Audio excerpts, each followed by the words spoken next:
السلام عليكم، كي دايرين؟ كلشي لاباس؟ كنتمنى تكونوا باحوال طيبه. اليوم باذن الله غادي نديروا الحلوه ديال الماكينه القديمه ديال الجداوات ديالنا. صراحه كتجي زوينه، كتجي لذيذه. عندي هنايا بذور الشيا، وعندي الزرارة، حبه حلاوه والنافع والزنجلان والشانوج. كل حاجه كناخذوا منها شوي شوي شوي. هنا كما قلت لكم ما غنستعملوا فيها لا بيض لا حليب. غتشوفوا هاد المقادير كتجي ساهله وكتعطي كميه وفيره. كنتمنىكم تبقاو متبعين لاخر الفيديو وغادي تشوفوا معنا.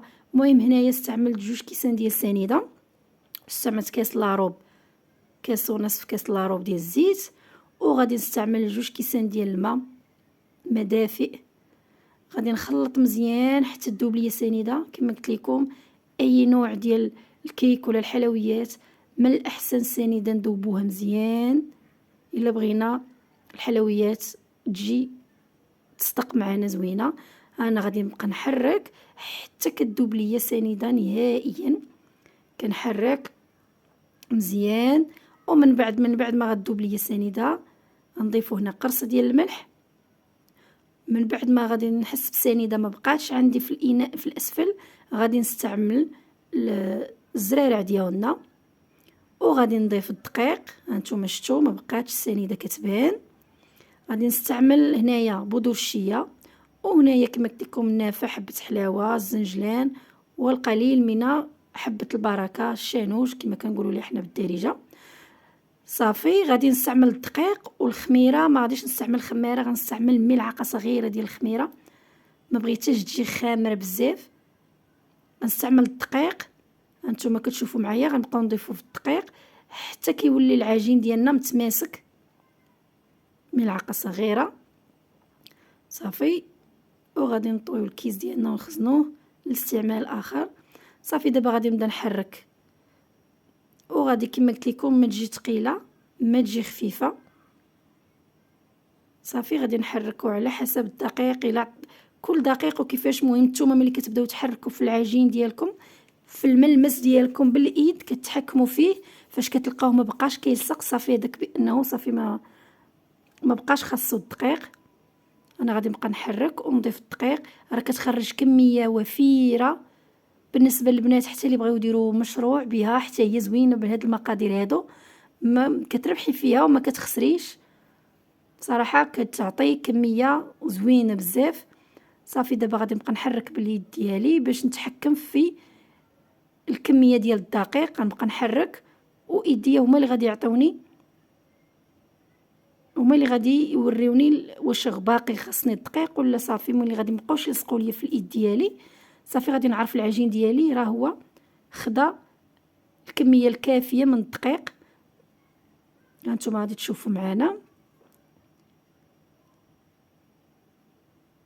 بالنسبه حتى لسميتو حتى الوليدات اللي ما كيبغيوش البيض، كاين اللي ما كيبغيش البيض عنده حساسيه ولا، بصراحه نديروا لهم هاد الوصفات هادو بلا بيض بلا حليب زوينين وكيخرجوا كميه وفيره وكينفعونا بزاف. بالنسبه للوليدات اللي كيبغيو داك البيموات وداك الشيء نولفوهم هاد الحويجات اللي كنصايبوا لهم في الدار خصنا نولفوهم ليهم.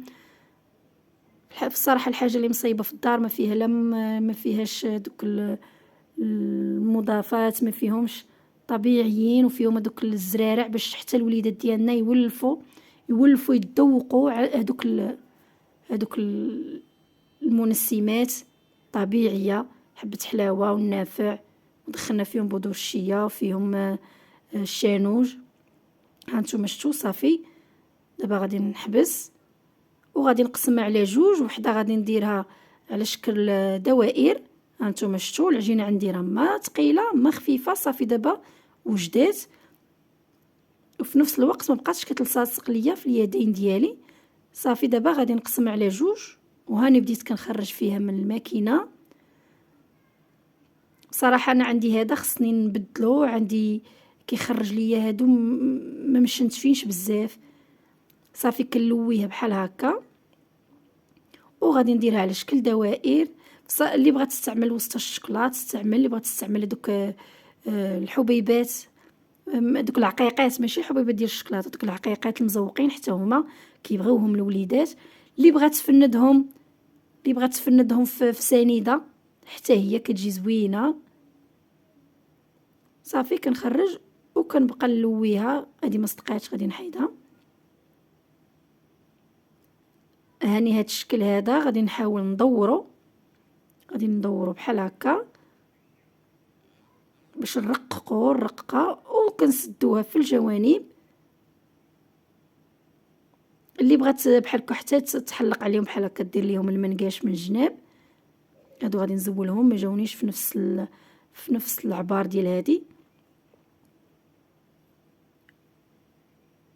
انا عندي هاد البوق بصراحه ماشي تلهيه السنينات ديالو، ولات كتخرج ليا العجينه مع في دوك الزرارع كتخرجها ليا ما مقاداش. صافي كنحاولوا نقادو بيدينا بحال هكا وكنضغطوا عليها من الجناب. كما قلت لكم اللي عندها المنقاش وبغات تستعمل المنقاش تستعملو حتى هو كيعطي منظر. انا غير قلت نديرهم ساهلين بالنسبه للوليدات، غيديو معاهم الكوتي وغادي يديوهم بقاو ياكلوهم. صافي دابا غادي نبقى نقاد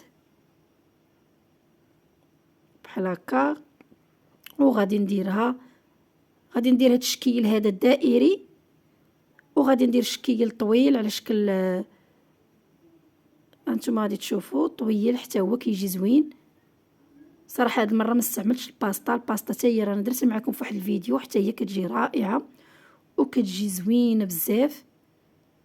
غادي ندير لهذا بحال هكا غندور بحال هكا باش يعطيني درت شكل سامبل، وهذا الشكل هذا غادي يعطيني دوك التشنيفات من الجناب حتى هو كيجي زوين.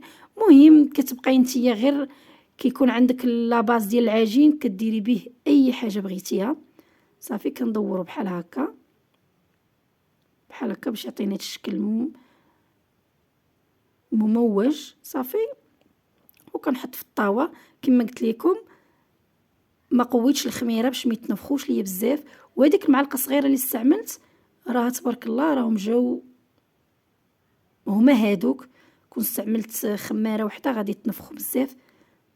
صافي كنضغط مزيان على داك الجوانب باش ما يتحلوش ليا ملي بدا يطيب، ملي غيبدا يطيب باش ما يتحلوش.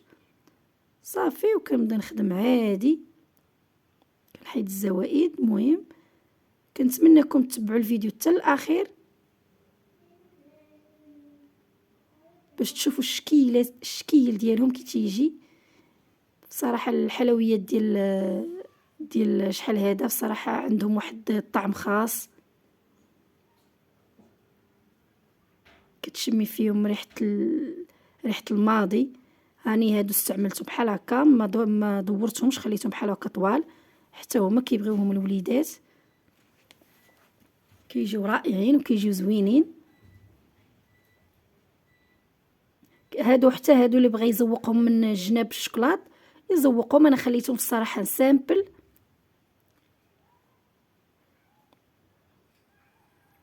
صافي كناخذوهم نفس العبار باش يجوني في نفس الطول. وهو الشكل ديالهم من بعد ما طاب. ما نقولش لكم الريحه ديالهم. شوفوا خداو التحميره ديالهم، خليتهم في الفران شعلت عليهم الفوق والتحت وخليتهم خداو الوقت. نقصت الفران وخليتهم حتى تحمروا وجاو رائعين.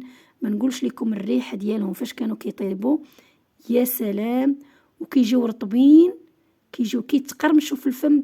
كنتمنىكم من الله تجربوا هذه الوصفه لوليداتكم ومع السلامه.